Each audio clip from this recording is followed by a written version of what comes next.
ঘামতে আর অতিরিক্ত এই খালাসির পার হতে হতে আমরা কিন্তু একটা জায়গায় চলে আসছি। আমার মনে হয় এটা লায়ন রকের মাঝামাঝি হবে।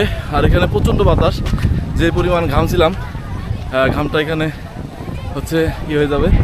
আর এই যেটা কারণে লায়ন রক বলা হয়, এই যে দেখেন যে